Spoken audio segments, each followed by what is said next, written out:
we have a problem. There's not any new tailors being developed. There's not any new tailor schools out there. My youngest tailor is 69 years old. It's scary. There's not any new tailors. Now, there's seamstresses, but master tailors, they're hard to find because we're in the relationship business. And that's what we really have hung our hat on, is being in a long-term relationship business with our clientele. And now we're serving 3 and 4 generations old of clientele. How do you stay relevant when you're working with, grandfather, father, son, maybe grandson? Welcome to the Main Street Matters podcast. I'm your host, Terresa Zimmerman. Hi, I'm Terresa Zimmerman, founder of Main Street Matters. I'm so happy to be joined today by Kory Helfman, second generation proprietor of Ken's Man Shop out of Dallas, Texas. He's here to tell us about what it is they do at Ken's Man Shop. Welcome.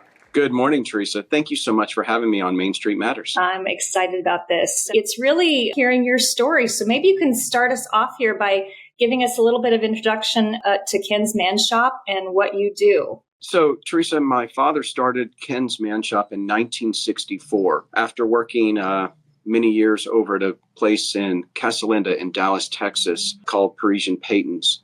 And his clientele there, where he was the manager, said, "Hey, Kenny, if you ever open up your own shop, we would follow you." And so at age 27, he decided to have more cojones.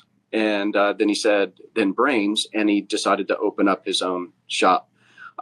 We wanted to open up actually in Dallas at that time in 64, but back then everyone had exclusives.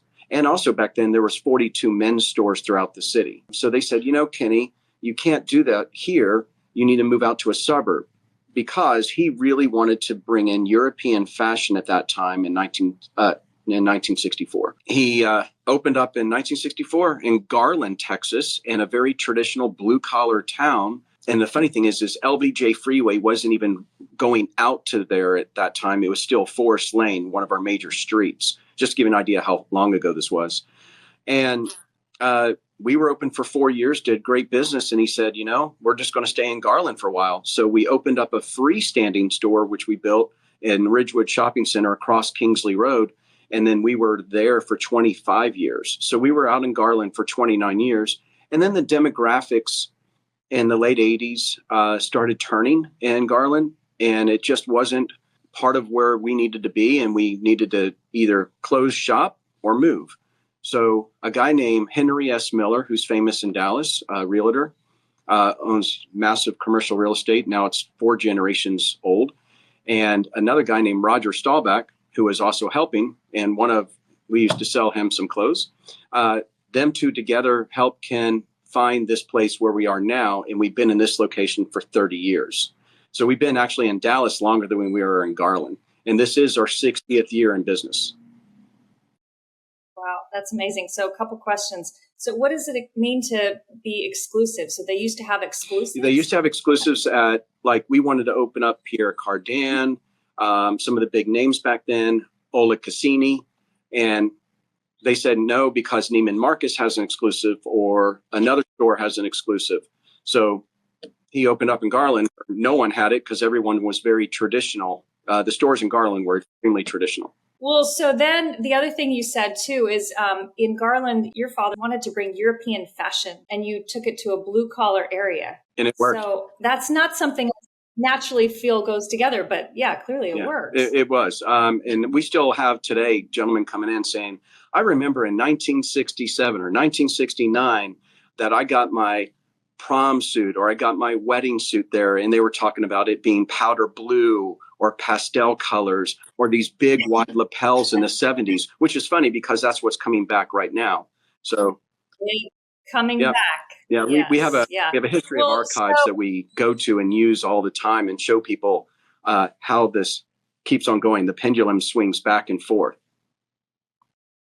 Like a physical archive or pictures? We have both. Our physical archive is actually sitting at the University of North Texas in Dallas, outside of Dallas, over in Denton, Texas. So our archive sits there. 55 years of scrapbooks and marketing material and also clothing sit in the historical museum. That's amazing. Yeah. Well, okay. So Garland blue collar, you moved into where you are now, Dallas. So who do you serve then? How has your clientele changed? Or Well, what's funny is that you said it. what's funny about that is, and that's what everyone thinks, that we lost that clientele. We actually kept our original clientele because we're in the relationship business. And that's what we really have hung our hat on, is being in a long-term relationship business with our clientele. And now we're serving 3 and 4 generations old of clientele. And what's funny is when we moved here in 1993, we were moving into our clients' backyards. They had already moved out of Garland, and they had moved to Dallas and Preston Hollow and where we are. So you kind of joined Yes, them. we did. And then we gained a whole new clientele as well. And we're still meeting people every day that are brand new. And so tell me a little bit about that customer. What does that customer look like? Who do you serve? People, I think, expect us to be serving 1% or the 1%ers, and that's not the truth here. We serve everyone. We serve any man that walks in the store, and it doesn't matter if you are the CEO of Fortune 500, if you're an entrepreneur, a doctor. We're having a lot of people in tech find us now, finance, you name it. We have a wide smattering of service throughout Dallas with Dallas men. I can't peg our clients. I can say that the majority love the golf, the majority love fine wine and great food and nice cars, love the travel. But as far as their positions, it's all over the board, from middle managers on up. Right. Well, and you've got beautiful racks of suits behind you. So is that primarily what people come in for? What do they come to you? Actually, they come to us because we hang our hat also on being a full-scale haberdashery, which is missing in today's market. So you can come in here and yes, you can get your business suit, but you can also get formal wear for any occasion. We can also sell you shorts, swim trunks, T-shirts, you name it. We have everything from the hats to the shoes and everything in between. I know. Check out your Instagram page. You've got some amazing pictures of all you guys looking smart in suits and tuxedos there. I will say that it's funny, even though the economy is showing that the work dress place has gone down as far as being too casual, our suit sales are better now than they were before COVID.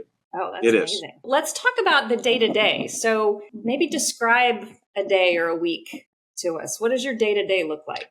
As an entrepreneur or as a haberdasher or as an owner, there's many different hats I wear. Which hat do you want to put on, right? So if you think about other people such as yourself listening to this and hearing your story, they're living the same thing you are, I am sure. So maybe get specific, like what's your biggest challenge every day? And what hat do you put on to deal or tackle that challenge? You know, when you walk in, you have a plan, a game plan of what you need to accomplish, what you want to accomplish personally for that day, for yourself and for your team and the business. And what I love is that you never know what's coming.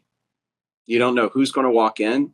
You don't know what's going to happen when the phone rings, an email, a text, and you have to pivot quickly. And you have to be on your best game all the time to pivot quickly. Because as I said earlier, we're in the relationship business. So we have long-term relationships, and you want to be on your best behavior, your best self, thinking ahead for your clientele as far as their clothing, their closets, their needs. Right now, a lot of our clientele are preparing for family travel, second homes, things like that. We have a lot of gentlemen that are going to Europe right now with their families or with their significant others. And when they do that, they need to dress appropriately. So we're trying to help them achieve what they need. So that's just one small side. Of course, there's the other side of ownership, of dealing with maybe lease negotiations coming up on your rent, or dealing with the insurance that keeps on creeping up, or something keeps on coming in, or social media that has to be addressed every single day in different ways. So you just every second you're changing a hat. You're staying the same. You're just changing your hat. And that's fine. That's the beautiful part about it. Either you love to do that or you don't need to be doing that. Right. Yeah, we talked a little bit about that on the social media front. So would you be comfortable describing like a particular challenge you had either in a day or a season, and then how you overcame that challenge in your business? That's a great question. And I would say one of the biggest things was in 2018, at the end of October on a Sunday, an F3 tornado came through Dallas and tore up 17 miles of Dallas. Luckily, it was on a Sunday night. It was during the Dallas Cowboys Philadelphia Eagles game. And if it weren't for that game, hundreds of people probably would have lost their lives, but everyone was at home. So that was a saving grace, if you can say, to have that game on. But it tore through this neighborhood where we are situated in Preston Hollow. And if I look out this window right here, that whole center across the street was gone, was literally gone, wiped to the ground. And we, of course, had our windows damaged, doors damaged, roof damaged, AC units blown into another neighborhood. And it took weeks to get power restored and things back to normal. And we were wondering if we could do business again. And that's October. October is almost like our Christmas time. October, November are bigger than December. And if it wasn't for the amazing community, this neighborhood, our clientele that came out of the blue and supported us during that time where we were just trying to put things back together, we wouldn't have made it. And I have to say, that's the same thing during COVID.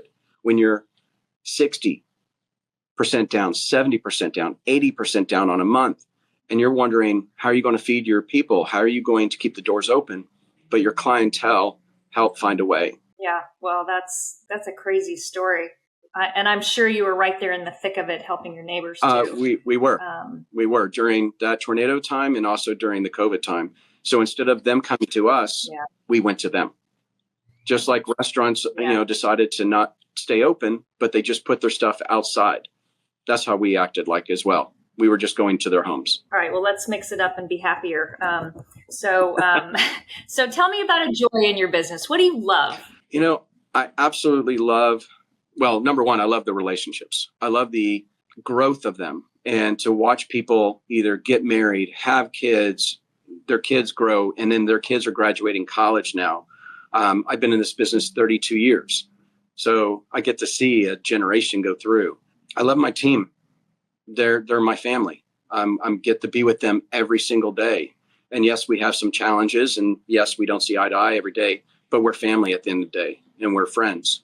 And we really deeply care about each other. So that's probably one of the best things, is to be able to work with amazing people every day.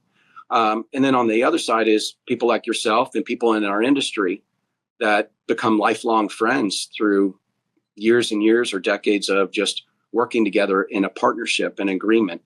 So people in our store that shop with us, they feel the synergy from our side all the way back to your side, because we talk about you as a woman owner, and we talk about other companies like they were just one extension removed from us.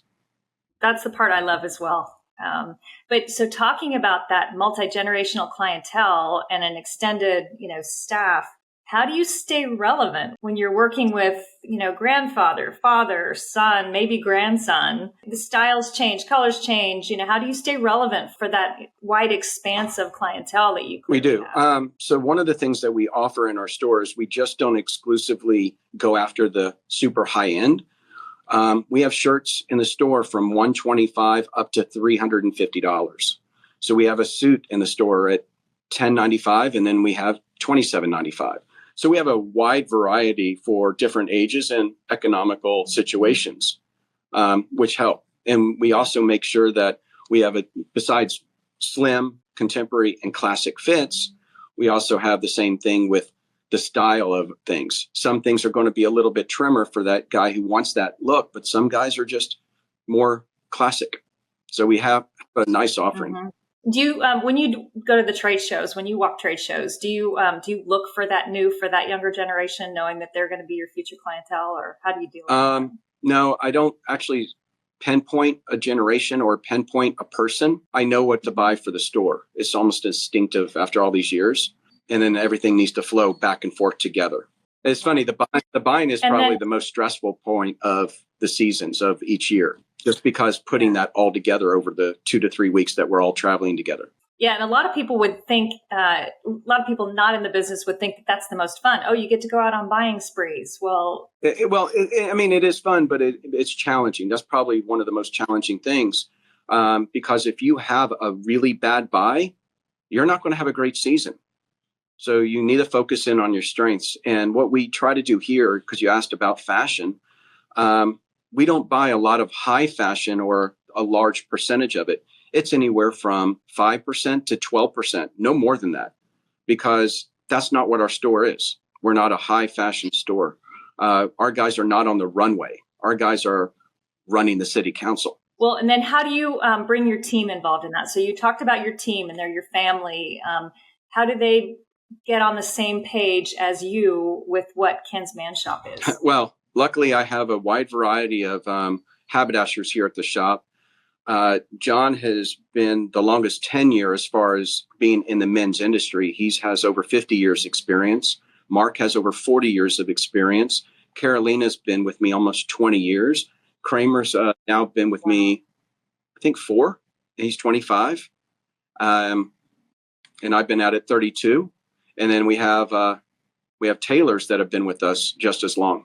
So they're just a fabric of the business. Yeah, anyway. Exactly. And the nice thing is our haberdashers actually hit every decade. If you think about it, you see everything, and we all dress accordingly. So are there tools, techniques that you use in your business that you consider kind of vital? Absolutely. I would have to say marketing. The marketing team is one of my most important assets as far as just always being in touch with the clientele through our email or texting, letting them know the new things, what's happening, events that we do. We do quite a few events during the spring and the fall. I have to say SEO has become a very large portion of the store. We've been at it for almost 4 years now. So the SEO is extremely important to us. We do 4 pages a month of handwritten SEO pages based on a brand topic, based on something that's coming up in an event. And what we've learned over this time is that Google's algorithm actually is not as fast as we think. We think, oh, let's put that SEO page out about summerwear right now. Well, that Google algorithm is going to start really maximizing in about 2.5 to 3 months. So if I do it right now, I'm already at the end of the summer. I should have put that out about 6 weeks ago. So you need to really think ahead for your Google algorithm, because the way SEO pages gain traction and then start moving up based on what people are needing and writing about. We have a very large SEO backdrop now, which is, I would have to say, you always say referrals are number 1, advertising's number 2, and then you have more. I'm going to say SEO is now number 2. Wow. Yeah. That's kind of because the things we write about are actually bringing people in. That's amazing. And so how do you capture that? When they come in, you ask them? We say what brings you, and it's usually a new client, not someone who's been existing with us for a long time because they already have a need or they know what they're coming in for. People come in and just say, yeah, I was researching Alberto jeans and I realized that you guys have it. So we wrote a page about Alberto and the brand and why it's important to us. How to tie a bow tie, how to wear a vest with a pair of jeans, just things that you think that are off topic are actually on topic. Oh, yeah. No, believe me, I understand all the stuff that you think is basic and that people already know about, but you've got to keep telling them, and it's good educational Yeah, sell. and we have an SEO page on, t-shirts, on undershirts from Wood Underwear and why they're important for your dress wear. Love that. You also do a blog. I do. And I love the passion in your blog, and it's very personal. When I started writing blogs, one of the things I love to do is write. My mom was a teacher her whole career. She gave me the gift of reading, gave me the gift of writing, gave me the gift actually of teaching itself, which I can talk about later. So about the blogs, I try to write two a month. I would love to write more, but it's just don't have that amount of time. And what I try to focus in on is our mantra. The Ken's Man Shop mantra is service, quality, and community. And so when I write my blog, I try to make sure that I'm hitting what is the service that we're providing? What are we going to educate our clients on? What's the value that they're going to take from this? Talk about the quality of the clothing, the quality of the relationship, the quality of something that's here. And then, of course, a community aspect. And one of those are last weekend, we were at the American Heart Association, our entire team, giving back to the community, giving back to American Heart. And it was an amazing event, but it's that we get to write about it and then show our clientele or people that read. I also find it fascinating that I put that out on LinkedIn a lot, and I get a lot of new clientele from LinkedIn quite often. That's I think it's an underutilized resource for our community, for our community of independent stores. LinkedIn? Yes, I think LinkedIn is underutilized in our, our peer groups here with independent stores. So it's interesting to hear that you're finding a lot of positive outcome on that. Where else would businessmen and women go to talk business or hear about business? And the nice thing about LinkedIn, it's not overly advertised, not, horrible social issues going here or there or world problems. It's just business. And I'm in business to do business, and so are they. So I might as well talk a little bit about business. And you can't just be all business. You need to talk about some personal matters. Well, and that's where I love your blog because, I do, if I miss it in email, I see it on LinkedIn. LinkedIn captures it for me. So I love that you put it there too. And then you introduce things all the time on your blog that I think are fascinating. So in this last one that I just read, you have Kenisms. You want to talk about some Kenisms? So my dad was famous for his quotes. And now all the dirty ones have just surfaced this early in the morning. And now I'm going to start sweating and turning red. Well, one of them is that we just launched a new brand for the store. It's our Ken's Man Shop HydroShave. So it's a face wash, HydroShave, and shave cream. Cool. And my dad had this wonderful thing saying to people that was, we can change anything but the face. I always loved that. And Kramer's actually handed me this. So here's our Ken's Man Shop HydroShave. And then we put it into a koozie. And then it says, we can change anything but the face, which is my dad's quote. And then underneath I said, yep, until now. Because the HydroShave can change the face for you. So we're love it. That's brand new, like this month. The HydroShave, actually, brand new as of this week. Yeah, wow, we've been in formulation for about 6 months, and we are literally overjoyed with the product. All the clients that have bought it so far have already given us amazing reviews. It's 100% organic and 100% locally made. So we'll have this on our website, hopefully by next week, to sell online to the continental United States. And you got to add to your dad's quote. And I got to add my dad's quote. Yeah. And so as we're getting ready to do another phase of the store in 2017, I bought the business from my dad in 2016, and that was also the year he retired. And then in 2017, we started tweaking and rebranding a little bit of the physical store, just to kind of update it, make it more modern, not so old school, like opened up the windows like iPhone store windows. So floor to ceiling windows that you can see all the way through the store. And we have 2 entrances, which everyone loves. So we get a lot of natural light coming in. And then 2018, we were interrupted by one of those phases with a tornado. And then we were interrupted with COVID.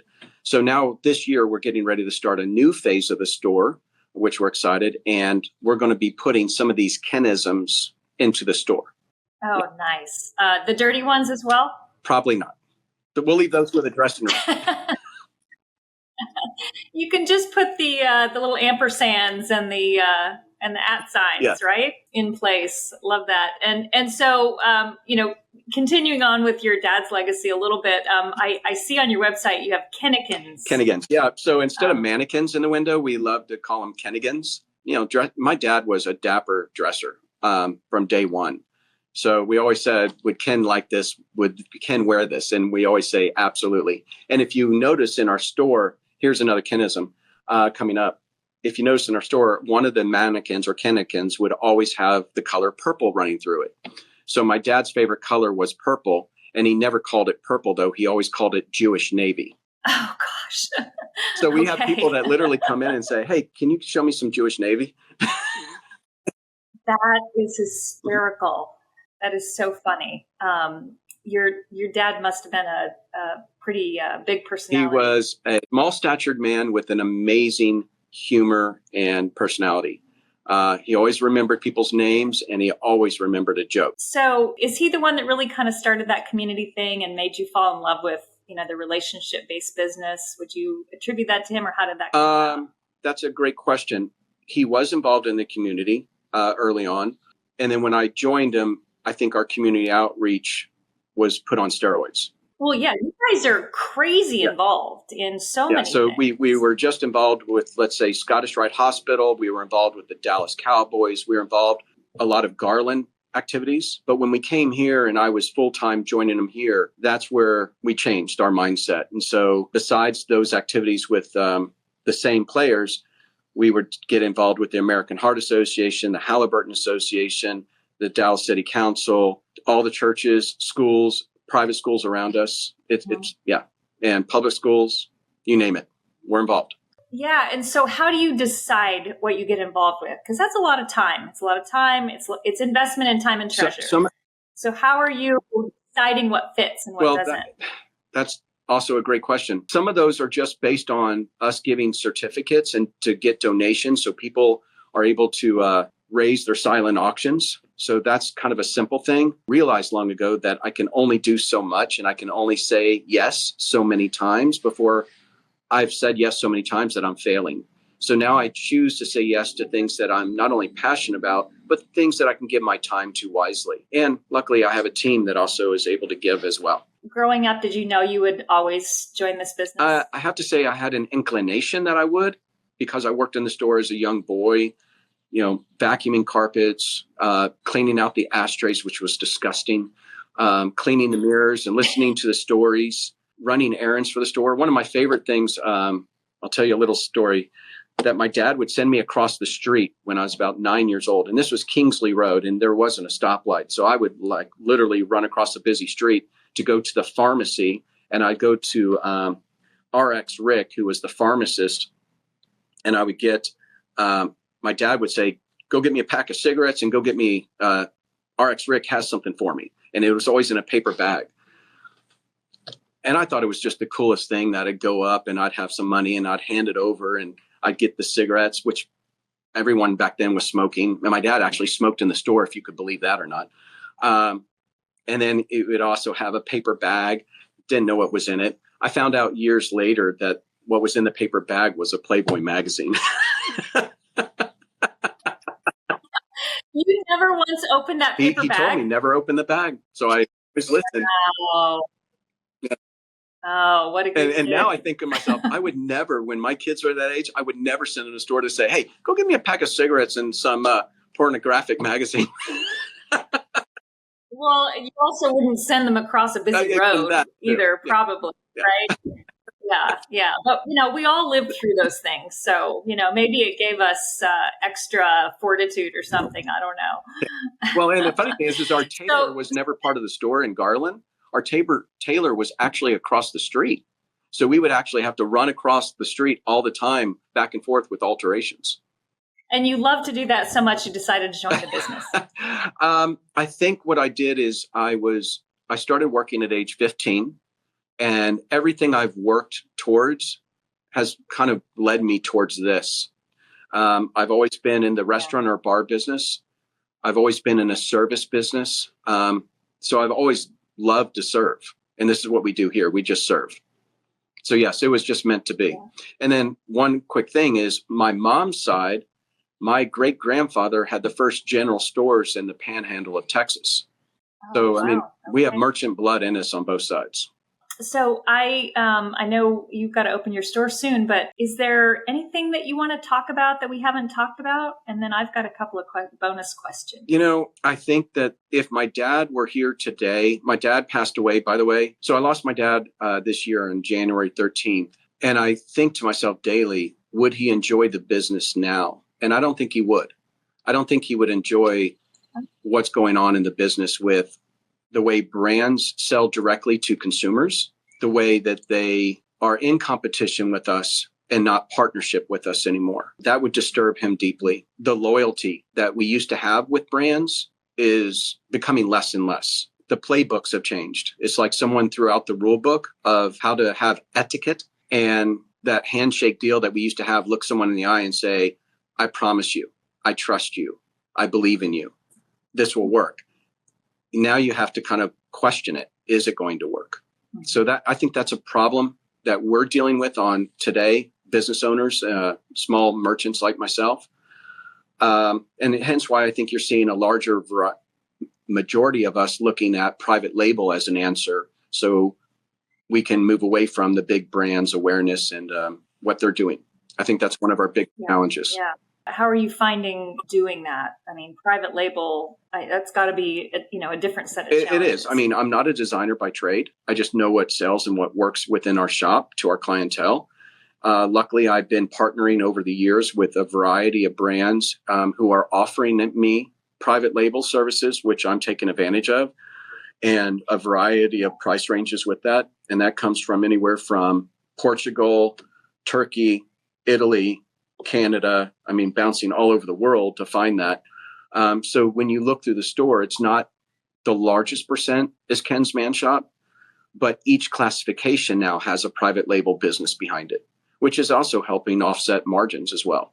Well, that maybe leads me into one of my bonus questions. In 2, 3, 5 years from now, whatever that time frame is, what's the biggest change you see coming up next, and how do you prepare for that today? I'm preparing for it now. There's going to be 3 things I'm going to talk about. Number one, everyone's talking about AI. You do need to be on top of AI. You do need to have some understanding of how anywhere from ChatGPT all the way to AI works, and how it can help your business and not crush your business, because it can help your business. So just understand it. And if you don't understand it, find someone smarter than yourself to help you understand it and help it work. It works within any business. But I don't think it's going to take away the basics of service, the basics of relationship quality, or community work. That's going to be still what we're going to hang our hat on. So AI, just be aware of it because it will help you. I think another challenge is that, as I told you, my employees have a wide demographic of decades of experience, but my older ones are not getting any younger. So how do you replace a seasoned veteran of 50 years or 40 years, or myself? How do I replace myself of 30 years as I grow in age? So that's kind of my next question of how do I find those people without, I'm not a big believer of stealing from other stores. That's not who we are. It just happens that we find great team members and we go out there and make a connection and they join our family. So I am actively searching for that next generation of workers who's going to propel us into the next step.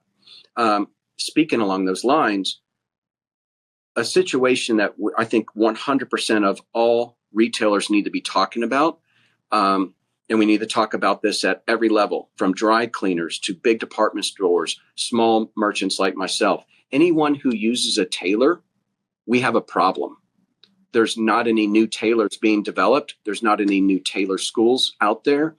My youngest tailor is 69 years old. So yeah, it's scary. There's not any new tailors. Now there's seamstresses, but master tailors, they're hard to find. And then when we try to go to other countries and bring them in, that's even more difficult with government regulations. So we need to have this discussion as a whole of how does America bring in more tailors? Because it's a trade that we need. Yeah. Well, has that discussion started? I mean, we could go down a whole rabbit hole on this, but do you know that discussion has started? So I actually sit in a retail group, and we've been talking about this for a couple of years. There really hasn't been big pushes on it. We've tried anything from Indeed.com to LinkedIn to other things to find our tailors or bring them in. But finding them is like finding a needle in a haystack. We do not have an answer to this problem as of yet. But the question is on the table, though. And I bring it up to anyone I talk to. I've heard that from others as well. I get that's very serious. How are you using AI? If I can jump back to your first one. I'm using it in marketing. So my marketing team uses AI, which is helping us with the SEO pages. They're not writing our SEO pages. We write our own. That's how they become personable. But we're using it in our marketing. And then, sometimes you get formulaic in your thank you letters, and you find like you're writing the same thank you letter over and over, and like, well, that's just kind of silly. So I went to ChatGPT a couple of months ago and I said, hey, ChatGPT, I'm an old school haberdasher, and this is my client, and I described him, and this is what he likes to do, and I need to write just 4 quick lines to get to the point of a thank you letter. And it was beautiful. And then I had to tweak it with a little personal messages, but it was perfect. So ChatGPT, AI, yeah, you can find ways to have fun with it. And my last bonus question, Who or what brings out the best in you or your team? My family is number one, without a doubt. I always want to do right by them. I always want to make sure that I'm making them proud to have this store legacy here for 60 years. We have a very large family, and I love every single one of them. And then it's also my team. I want to be here for my team, and I want to support them, and I want to see them succeed. And their success just makes me feel better inside. I don't lose sleep over the decisions I make day to day because I feel like I make the right decisions every day for those people. That's great. I love that. All right. Well, I'm going to let you open your store, so I'll let you go. But thank you so much for having this conversation with me. I really appreciate it. You're very welcome, Teresa. Teresa, it was an honor to be asked. It's an honor to work with you because I follow your career and your trajectory, and I always use you as an example of a woman owner in a men's business, and you're exceptional. And I just wish you everything you wish yourself. Now I'm the one that's going to start blushing. Thank you.